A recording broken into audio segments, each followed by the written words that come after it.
우리 하나님 말씀 함께 보겠습니다. 고린도후서 22장 1절부터 10절까지 말씀, 우리 한 목소리로 함께 말씀을 읽도록 하겠습니다. 1절입니다. 시작. 무익하나마 내가 부득불 자랑하노니 주의 환상과 계시를 말하리라. 내가 그리스도 안에 있는 한 사람을 아노니 그는 14년 전에 셋째 하늘에 이끌려 간 자라. 그가 몸 안에 있었는지 몸 밖에 있었는지 나는 모르거니와 하나님은 아시느니라. 내가 이런 사람을 아노니 그가 몸 안에 있었는지 몸 밖에 있었는지 나는 모르거니와 하나님은 아시느니라. 그가 낙원으로 이끌려가서 말로 표현할 수 없는 말을 들었으니 사람이 가히 이르지 못할 말이로다. 내가 이런 사람을 위하여 자랑하겠으나 나를 위하여는 약한 것들 외에 자랑하지 아니하리라. 내가 만일 자랑하고자 하여도 어리석은 자가 되지 아니할 것은 내가 참말을 함이라. 그러나 누가 나를 보는 바와 내게 듣는 바에 지나치게 생각할까 두려워하여 그만두노라. 여러 계시를 받은 것이 지극히 크므로 너무 자만하지 않게 하시려고 내 육체의 가시 곧 사탄의 사자를 주셨으니 이는 나를 쳐서 너무 자만하지 않게 하려 하심이라. 이것이 내게서 떠나가게 하기 위하여 내가 3번 주께 간구하였더니 나에게 이르시기를 내 은혜가 내게 족하도다. 이는 내 능력이 약한 데서 온전하여짐이라 하신지라. 그러므로 도리어 크게 기뻐함으로 나의 여러 약한 것들에 대하여 자랑하리니 이는 그리스도의 능력이 내게 머물게 하려 함이라.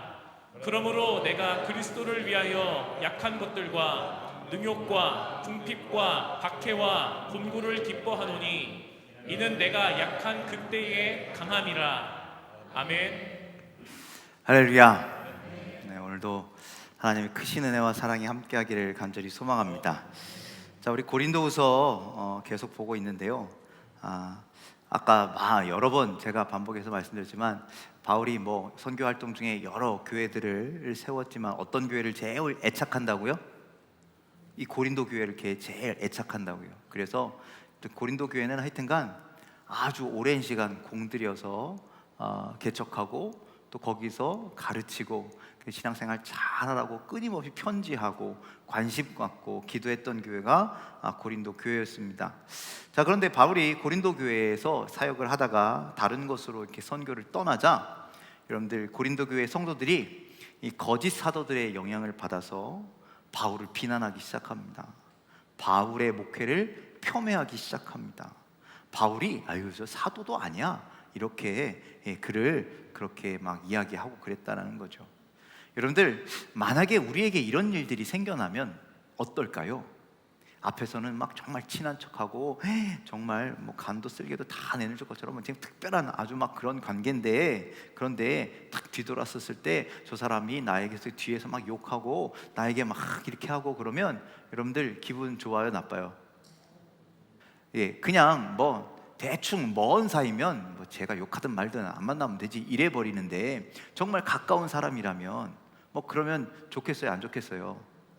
바울이 지금 그런 상황이라는 거예요. 바울이 정말 믿었던 사람들, 정말 애착을 가졌던 사람들, 정말 말씀으로 기도로 양육 잘 해놨는데 그 사람들이 뒤돌아섰다라는 거예요. 오히려 거짓 사도들을 구분하지 못하고 거짓 사도들의 미혹에 이끌려서 지금 오히려 바울을 막 그렇게 하고 교회가 이 일로 인해서 혼란을 겪고 있다라는 말씀입니다. 그런데도 불구하고 그런 배신을 당했음에도 불구하고 바울은요 변함없이 고린도 교회 성도들을 사랑하는 거예요. 변함없이 소중하게 여기는 거예요. 오늘 말씀도 바울의 이런 마음을 우리가 헤아릴 수 있어야 돼요. 그래서 오늘도 변함없이 나에게 뒤에서 이러쿵저러쿵 그리고 미혹하는 자들에게 넘어가서 그렇게 이렇게 저렇쿵 막 하는 자들에게 끝까지 믿음의 교훈을 그러면 안 돼, 이렇게 해야 돼, 믿음의 교훈을 가르쳐 주고 있습니다. 자, 1절 말씀을 보면 무익하나마 내가 부득불 자랑하노니 주의 환상과 계시를 말하리라. 부득불 무익하나마 내가 자랑하노니 이렇게 얘기하고 있죠. 여러분들, 바울은 지난번에도 제가 그 말씀드렸어요. 바울은 평생 동안 성도들에게 너희들 자랑하지 마라고 이야기했다고요. 예, 교만하지 말라라는 거예요. 자만하지 말라라는 거예요. 예, 그런데 그 자기가 평생 가르쳤던 그거 다 깨고 지난 시간에도 그렇고 이번 시간에도 그렇고 뭐 한다고요? 부득불 내가 너희들이 자랑 좀 해야 되겠어 라고 이야기한다고요. 왜? 지금 고린도 교회 성도들이 정신 차리지 못하고 자꾸 그 거짓 선지자들의 이야기, 거짓 선지자들의 늘어놓는 이야기, 거짓 선지자들이 이야기하는 그것에 홀라당 그것에 넘어가서 정신 못 차리고 있으니 나도 그 사람들이 이야기하는 것처럼 좀 내 자랑 좀 하자. 그래서 너희들이 나를 좀 신뢰하고 나를 좀 믿었으면 좋겠다. 지금 그 이야기를 한다고요. 그런데 무엇을 이야기하느냐면 주의 환상과 계시를 말하겠다. 아마 이런 것 같아요. 이 말씀 속에서 우리가 좀 알 수 있는 건 이 거짓 선지자들이 뭐라고 얘기했냐? 바울은 환상도 경험 못했고 계시도 들은 게 없어. 그러니까 뭐가 아니라고요? 저 선지자도 아니야. 저거 사도도 아니야. 저거 뭐 좋은 믿음도 아니야. 막 이렇게 주장했을 가능성이 아주 높은 거예요. 그래서 내가 부득불 내가 주의 환상과 계시를 좀 자랑해야 되겠다, 좀 말해야 되겠다, 이렇게 이야기하고 있습니다. 자, 여러분들, 바울은 누구 못지않게 환상과 계시를 경험한 사람이에요.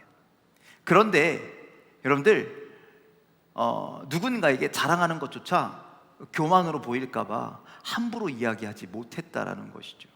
그래서 오늘 말씀에는 마치 내가 아니라 누군가가 자기 얘기인데, 우리 그런 거 있잖아요. 내 이야기는 아니고 내가 아는 사람 얘기인데 하면서 이렇게 하는 것처럼 지금 바울도 똑같이 지금 그렇게 얘기하는 거예요. 자, 우리 2절 3절 말씀 함께 읽어보도록 하겠습니다. 시작. 내가 그리스도 안에 있는 한 사람을 아노니 그는 14년 전에 셋째 하늘에 끌려간 자라.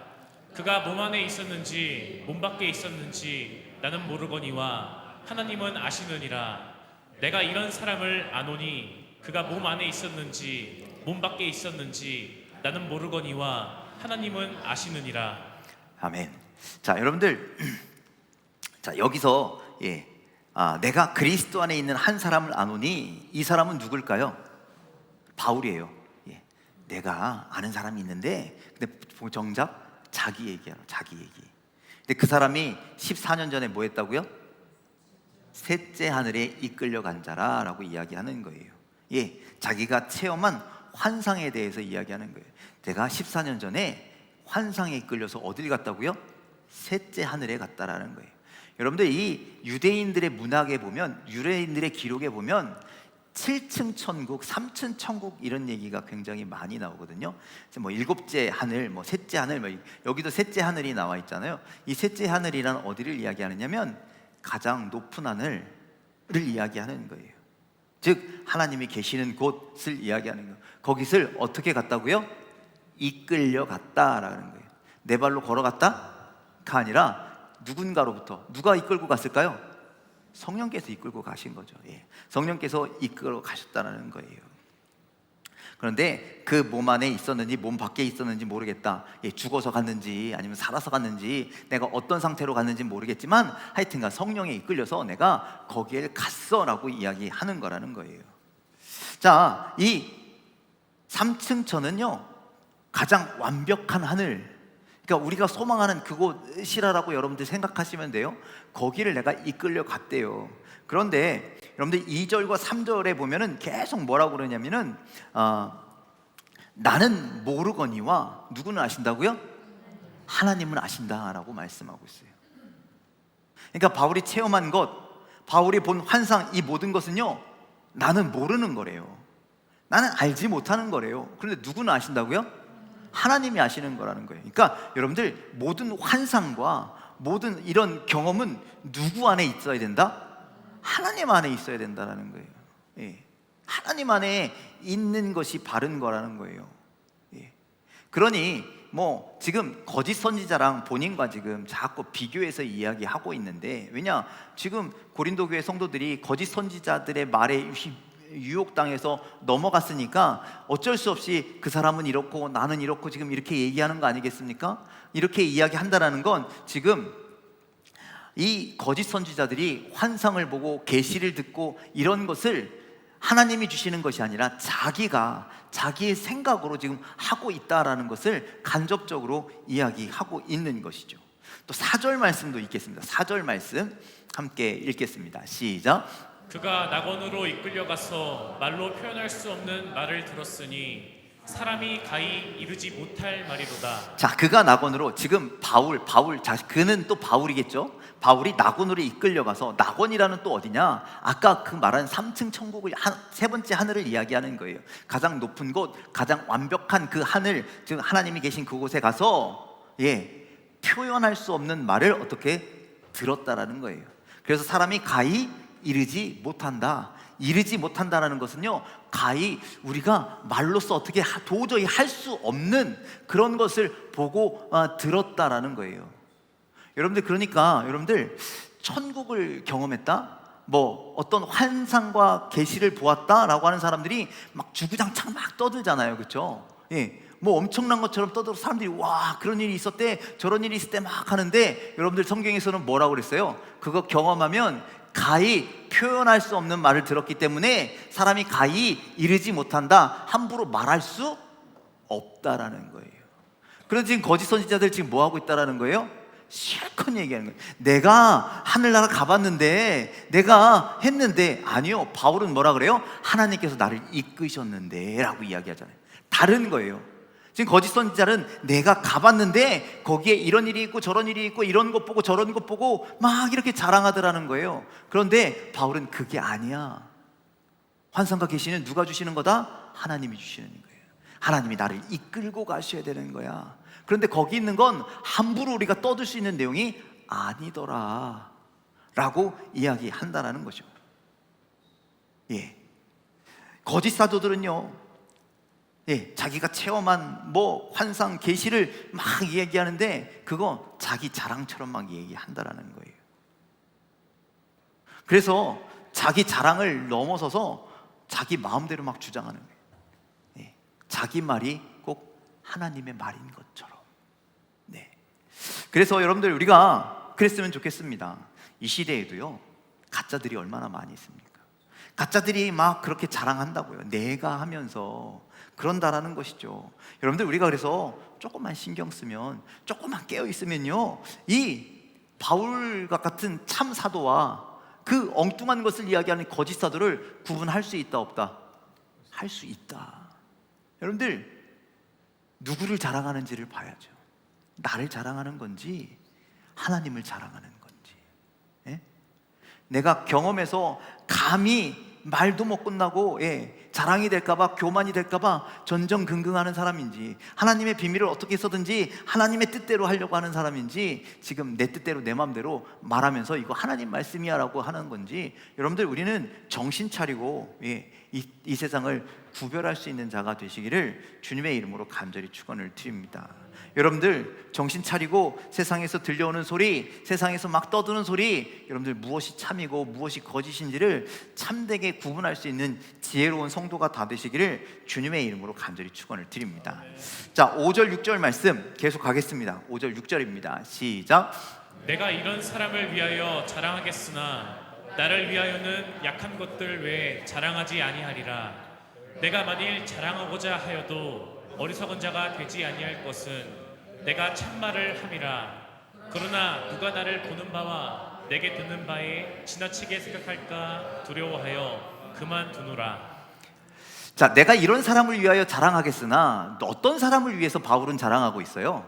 미혹당한 사람, 아직 좀 믿음이 좀 굳지 않아서, 이게 지금 왔다 갔다, 지금 바울이 맞는 거야, 저 사람들이 맞는 거야, 지금 온전하게 마음을 정하지 못한 사람을 위해선 내가 충분히 자랑할 거야. 왜? 그들이 돌아와야 되니까, 그들이 정신 차려야 되니까, 복음만으로 들어야 되니까 자랑하겠으나, 그래, 누구를 위해서는 안 하겠다고요? 나를 위하여 자랑하지 아니하리라. 근데 뭐는 자랑하겠대요? 약한 것은 자랑하겠다라는 거예요. 약한 것. 그래서 여러분들, 지금 약한 것은 부득불 자랑하고 나머지는 자랑하지 않겠다. 하지만 미혹당하는 성도들이 있다면 내가 전하고 안 전하고 뭘 떠나서 다 전하겠다, 지금 그렇게 이야기하는 겁니다. 자, 바울 자신이 자랑하는 것은 바울 자신을 자랑하는 게 아니라 하나님이 보여주신 것, 하나님께서 들려주신 것, 하나님이 알려주신 것만 자랑하겠다, 즉 하나님이 내게 주신 은혜만을 자랑하겠노라라고 그렇게 바울은 이야기하는 겁니다. 근데 여기서 이제 여기를 봐야 돼요. 7절을 봐야 돼요. 7절 말씀 참 중요합니다. 7절 말씀입니다. 시작. 여러 계시를 받은 것이 지극히 크므로 너무 자만하지 않게 하시려고 내 육체의 가시 곧 사탄의 사자를 주셨으니 이는 나를 쳐서 너무 자만하지 않게 하려 하심이라. 자, 바울이 계시를 여러 계시를 받았대요. 여러 계시를 받은 것이 어떻대요? 지극히 엄청나게 크다. 내가 계시를 받았는데 너무 커. 내가 은혜를 받았는데 이게 너무 크다라는 거예요. 그래서 그 받은 게 너무 많아서 이것도 자랑하고 저것도 자랑하면 어떻게 되게 된다? 자만하게 된다. 그래서 여러분들, 받은 은혜가 많은 사람은요 오히려 겸손해야 된다. 나 이것도 받았어, 저것도 받았어. 우리 대학원 다닐 때 어떤 동기 한 명이 나는 그 방언도 받고 통역도 받고 막 그걸 막 자랑하는 거죠. 그래서 그런데 그게 뭐 어쩌라는 거야. 아니, 목회하려면 은사 받아야지. 계속 그거만 얘기하는 거예요. 그게 뭐 어쨌다고. 은사 받은 것을 자랑하는 것이 아니라 은사를 왜 주셨는지, 누가 주셨는지, 무엇 때문에 주셨는지, 이게 나에게 지금 왜 필요한 건지, 여러분들 우리 그거를 구별할 수 있어야 된다는 거예요. 자, 그래서 자만하지 않게 하시려고 내 육체에 무엇을 주셨대요? 내 육체에 가시를 주셨대요. 곧 사탄의 사자를 주셨다라고 그렇게 이야기합니다. 그래서 여러분들, 바울은 자기가 받은 이 은사가 자기가 받은 계시가 엄청 많고 엄청 크다라고 이야기합니다. 여러분들, 바울이, 우리가 잘 알고 있는 바울이 받은 여러분들 그 뭐라 그럴까요? 계시 아니면 영적 체험이 있어요. 뭐예요? 우리 알잖아요. 어떤 일이 있었어요? 처음에 예수님이 바울을 부르셨어요, 안 부르셨어요? 이거 다메섹에서 여러분들 예수님 만났잖아요. 이게 얼마나 큰 경험입니까? 여러분 평생 잊지 못할 경험 아니겠어요? 여러분들 누구에게도 뒤지지 않는 경험을 한 거예요. 그래요, 안 그래요? 아니, 길가에서 갑자기 빛이 쫙 비치더니 보이지도 않고 거기서 음성이 들리기 시작하더라는 거예요. 바울아, 바울아, 네가 핍박하는 예수다. 거기서 예수님 만난 거 아닙니까? 그랬잖아요. 그리고 거기 가면, 안에 들어가면 누가 있는데 그 사람 만나? 그럼 그 사람이 너의 눈을 뜨게 할 거야. 여러분들, 이보다 큰 확신이 어디 있어요? 신기한 건 거기에 혼자 간 게 아니라 여럿이 갔는데 다른 사람들은 음성을 못 들었대. 음성은 못 들었지만 눈이 안 보이는 건 봤어요. 더듬더듬 하더라는 거예요. 제대로 못 걷더라는 거예요. 그런데 그 보이지 않는 것을 가지고 더듬더듬 누구를 찾아가더라는 거예요. 그건 사람들이 다 봤어요.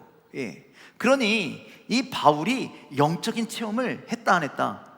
했다라는 거예요. 확실하게 했다라는 거예요. 여러분들, 이 영적 체험뿐만 아니라 바울은요 성령도 받은 사람이에요. 성령을 받고요 바로 벌떡 일어나서 그럼 복음 전하러 다녔냐? 아니요. 기도하러 들어가요. 예수님이 기도하신 것처럼 기도하러 가요. 가서 충분히 말씀 공부하고 충분히 기도하고 충분히 믿음의 사람이 되어서 돌아온 거예요. 그런 경험을 이야기하겠다라는 거예요. 그것을 나타내겠다라는 거예요. 그런 일들이 있었다라는 거예요. 그런데 이것을 함부로 얘기하지 않는 건 내가 어떻게 될까봐? 교만하게 될까봐. 하나님께서 나를 교만하지 않게 하시려고 내 육체에 오히려 뭘 갖다 주셨다고요? 육체에 가시를 갖다 주셨다는 거예요. 사탄의 사자를 갖다 주셨다는 거예요. 여러분들, 이 육체의 가시가 정확하게는 뭔지 몰라요. 정확하게는 뭔지 몰라요. 그런데 이 가시는 바울을 교만하지 않게 하는 거였어요. 아니, 바울을 오히려 약하게 만드는 거였어요. 그래서 많은 학자들이요, 바울의 육체의 가시에 대해서 막 연구를 했죠. 도대체 이게 뭘까라고 했는데, 뭐 많은 사람들이 바울이 병에 걸렸나 보다라고 이야기해요. 병에 걸렸었구나, 지병이 있는 사람이구나, 그렇게들 이야기하는데, 어떤 사람들은요 그게 간질이었다라고 해요. 간질. 여러분들 간질병 아시죠? 아세요? 간질병 걸린 저 대학교 선배가 한 명 있었어요. 그런데 버스를 이렇게 타고 가는데 제가 이쪽에 앉아 있고 그 선배는 저쪽에 앉아 있고, 그런데 갑자기 픽 하고 쓰러지더라고요. 그 버스 안에서 막 몸을 떨면서 이 거품을 물면서 막 그러더라는 거예요. 이거 어떻게 해야 돼요? 그래서 막 주물러 주고 막 일어나 보라고 하고, 나중에 한참 있다가 또 정신이 들어요. 근데 무슨 일이 있었냐는 듯 저를 쳐다봐요. 아니 이거 어떻게 해야 돼요? 근데 여러분들 만일 바울이 간질이 있었다라고 생각해 보세요. 언제 발작할지 알아요. 그거 발작을 언제 몇 시 몇 초에 한다고 그거 준비할 수나 있어요? 만약에 열심히 복음 전하는데 발작하면 어떻게 돼요? 여러분들 제가 만일 그 간질이 있어. 그런데 여러분들 제가 막 설교하다가 여기서 갑자기 발작을 딱 했어요. 그럼 여러분 어떻게 하시겠어요? 그냥 이렇게 구경만 하시겠어요? 참 서운하네요. 최소한 목사님 기도해 드릴게요 막 이렇게 얘기할 줄 알았더니 아무도 그렇게 얘기 안 하시네요. 여러분들 그렇잖아요. 아니 앞에서, 그러니까 만약에 바울이 예수님의 이름으로 마귀야 물러가라, 병이야 나서라, 막 우리 막 그런 기도도 하고 막 하잖아요. 그렇죠? 하잖아요. 여러분들 아프시면 제가 전화해가지고 기도도 해드리고 막 하잖아요. 그러면 그런 기도 받는 사람들이 마음속으로 뭐라고 생각하겠어요? 본인이나 좀 건강하시지. 그런 얘기 할 거야 안 할 거예요? 안 하시면 감사하고. 근데 대부분 그런 마음들 갖는다는 거예요. 그런 마음.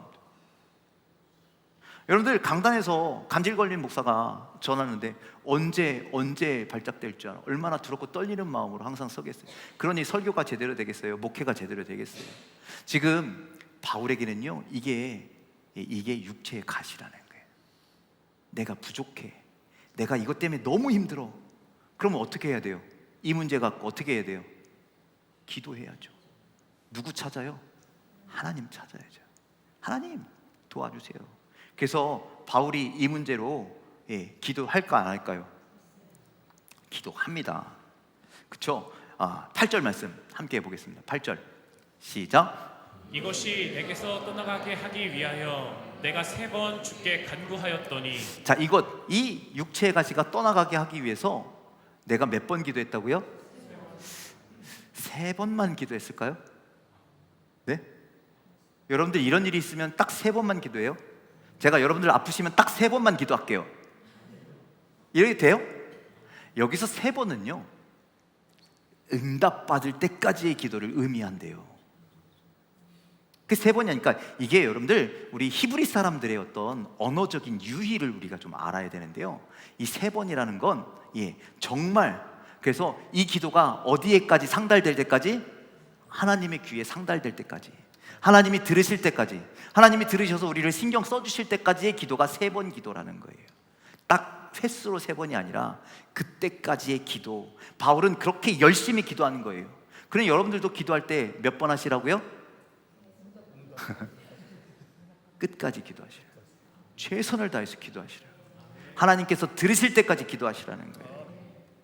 여러분들 복음서에 보면요 예수님도 십자가를 앞두고 몇 번 기도하세요? 겟세마네에서 3번 기도하시잖아요. 오늘 바울도 죽을 만큼 괴롭히는, 자기를 죽을 것처럼 괴롭히는 이 사탄의 이 육체의 가시를 위해서 하나님께서 들으시도록 3번 기도한 거예요. 그런 의미가 있는 기도, 그런 열정이 있는 기도, 그런 간절함이 있는 기도를 드렸다. 우리도 그런 기도를 드리게 되기를 간절히 소망합니다. 그렇게 기도했더니 하나님께서 응답 주셔요 안 주셔요? 주시잖아요. 9절로 10절 말씀 함께 읽겠습니다. 시작. 나에게 이르시기를 내 은혜가 내게 족하도다. 이는 내 능력이 약한 데서 온전하여짐이라 하신지라. 그러므로 도리어 크게 기뻐함으로 나의 여러 약한 것들에 대하여 자랑하리니 이는 그리스도의 능력이 내게 머물게 하려 함이라. 그러므로 내가 그리스도를 위하여 약한 것들과 능욕과 궁핍과 박해와 곤고를 기뻐하노니 이는 내가 약한 그때에 강함이라. 아멘. 자, 하나님께서 응답하시는데 뭐라고 응답하셨다고요? 내 은혜가 내게 족하다. 너 이미 충분히 은혜 받았어. 근데 뭘 더 달라고 하냐? 이렇게 응답하셨대요. 그러니까 가시를 없애 주신다고요? 안 없애 주신다고요? 안 없애 주시겠대요. 안 없애 주시겠대요. 아니, 하나님 좀 너무하신 거 아닙니까? 그것 좀 뭐라고? 아니, 바울이 가서 누구 기도하면 그 사람 병도 낫고, 예? 그렇잖아요. 다 남들은 되는데 본인만 안 돼. 이거 얼마나 답답했겠냐라는 거예요. 이거 정말 죽기만큼 힘든 건데, 괴로운 건데, 아니 이거 없으면 자기가 하나님의 일 더 열심히 할 수 있을 것 같은데, 더 잘할 것 같은데 굳이 왜 이걸 주셔서 없애주시지도 않냐, 막 그렇게 원망할 것 같은데 주님께서 그렇게 말씀하셨대요. 그런데 응답이 내 뜻대로가 아니라 누구 뜻대로? 하나님 뜻대로. 여러분, 우리의 기도의 응답은 누구 뜻대로 주신다고요? 하나님의 뜻대로 주심을 믿으시길 바랍니다. 그래서 여러분들, 하나님의 뜻대로라는 것은 우리가 원하고 바라는 것과 반대일 수도 있다는 거예요. 하나님 이렇게 해주세요. 아무것도 없이 무작정 기다려야 할 때도 있다는 거예요. 그러니 여러분들, 하나님이 내가 바라고 원하는 대로 기도 응답해 주겠지라고 하는 기대가 아닌 하나님의 뜻대로 이루어지기를, 그렇게 기도하는 우리 모두가 되기를 주님의 이름으로 간절히 축원을 드립니다. 여러분들, 더 은혜를 받으면 바울이 어떻게 될까봐? 교만해질까봐. 그래서 나를 약한 그대로 어떻게 해주시겠다고요? 내버려 두시겠다라는 거예요. 부족한 그 모습대로 내버려 주시겠다라는 거예요. 예. 연약한 그대로 내버려 두시겠다라는 거예요. 왜냐? 하나님께서 약한 그가 약하면 약할수록 하나님께서 바울과 더 함께 하시고, 부족하면 부족한 대로 하나님의 은혜가 더 그와 함께 하시고, 예. 그 연약함을 통하여 하나님이 더 크게 역사하신다는 거예요. 하나님께서 크고 강하고 대단하고 문벌 좋은 자를 선택하신 것이 아니라 연약하고 모자라고 약한 자를 선택하셔서 저 강한 자를 부끄럽게 하시겠다라고 말씀하셨잖아요. 바울도 마찬가지인 거예요. 바울도 마찬가지라는 거예요. 자, 우리 9절 후반절 말씀 좀 볼까요? 후반절입니다. 요 다음 거. 네, 요 다음 거요. 자, 함께 읽겠습니다. 시작. 그러므로 도리어 크게 기뻐함으로 나의 여러 약한 것들에 대하여 자랑하리니 이는 그리스도의 능력이 내게 머물게 하려 함이라. 자, 바울은 가시 없애달라고 기도했는데 응답 못 받았습니다. 안 된다고 합니다. 그런데 이제 도리어 뭐라고 그래요? 크게 기뻐하겠다라고 그래요. 이 응답 때문에 나는 더 하나님 기뻐요라고 그렇게 고백한다라는 거예요. 그래서 내가 오히려 이 여러 약한 것들에 대해서 뭐 하겠다? 자랑하겠다라고 얘기해요. 왜? 앞에서 뭐라 그랬어요? 앞에서 뭐라 그랬냐면 이 능력이 약한 데서 온전해질 것이기 때문에, 아까 그랬잖아요. 내가 연약하면 연약할수록 하나님이 너와 나와 더 함께 하시고, 내가 부족하면 더 부족할수록 하나님께서 내게 은혜 주시고, 내가 힘들면 힘들수록 하나님께서 나를 더 꼭 붙잡아 주실 것이다. 여러분들, 하나님의 응답은 그거였다라는 거예요. 그래서 그 능력이 나와 함께, 이 연약한 것 때문에 하나님의 은혜가, 하나님의 능력이 나와 함께 하신다니 나는 이것으로 뭐 하겠다? 기뻐하겠다라고 그렇게 이야기하는 겁니다. 여러분들, 그래서 바울은 내가 약한 것을 자랑한다 라고 성경 마지막에 그렇게 말씀하고 있는 거예요. 자, 여러분들, 우리 모세를 한번 생각해 보세요. 모세가 40세 때 뭐 하고 있었어요? 그의 인생을 한번 쭉 생각해 보세요. 태어났어요. 그래서 엄마 손에 길려졌어요. 그리고 젊은 시절에 이제 왕궁으로 들어갔어요. 그리고 40세 때까지 뭘로 살았어요? 애굽의 왕자로 살았어요. 힘이 있어요, 없어요? 있어요. 그 40세 때 하나님께서 힘 있는 애굽의 모세라고 하는 왕자를 부르셔서 너 힘 있으니까 이제 내 백성을 출애굽시켜라 시키시면 할 수 있었을까요, 없었을까요? 저는 할 수 있었을 것 같아요.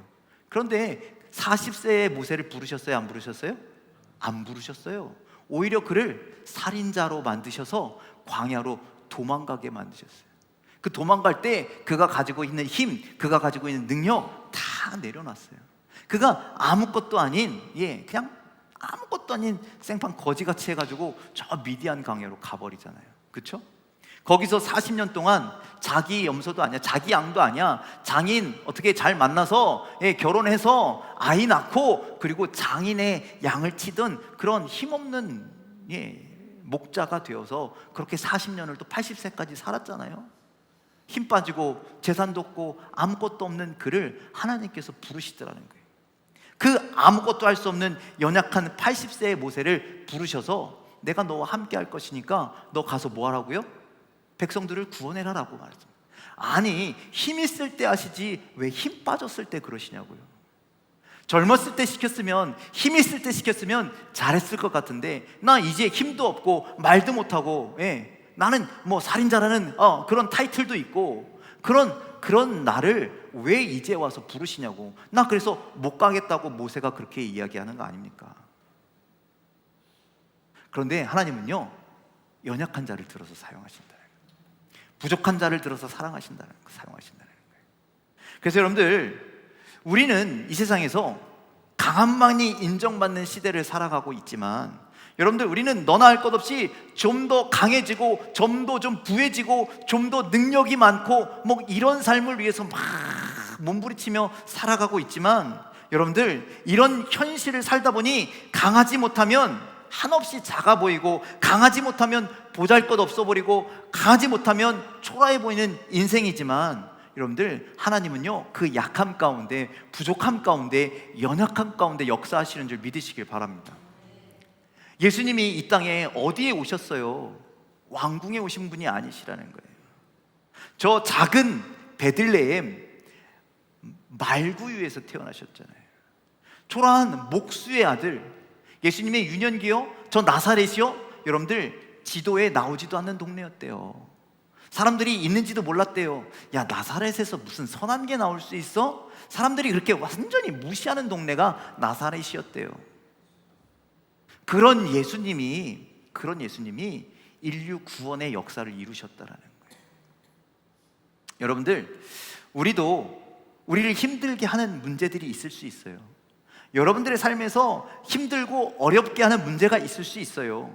여러분들, 그런데 그것이 세상의 눈으로 바라보면 제 연약해, 제 부족해, 제 힘도 없어 이거지만 여러분들, 영적인 눈으로 바라보면요, 그것은 내가 주님을 더 붙잡을 수 있는 기회라는 사실을 기억하시길 바랍니다. 하나님이 그 연약함 때문에 내게 더 가까이 올 수 있는 기회가 됨을 여러분들 기억하시길 바랍니다. 여러분들, 그 가시를 덮고도 남을 하나님의 은혜가 우리에게 임재할 것이라고 하는 확신을 가지시는 여러분들 되기를 주님의 이름으로 간절히 축원을 드립니다. 그러기에 우리의 약함도 하나님께서 새로운 역사를 펼치시는 그런 도구가 될 수 있음을 여러분들 기억하시고, 여러분들, 우리의 연약함 중에도 믿음 잃지 마시고 우리의 부족함 가운데서도 낙심하지 마시고 여러분들, 소망을 잃지 않고 능력을 주시는 주님, 은혜를 주시는 주님, 우리와 함께 하시는 주님을 바라보며 살아가는 우리 모두가 되시기를 주님의 이름으로 간절히 축원을 드립니다. 기도하겠습니다.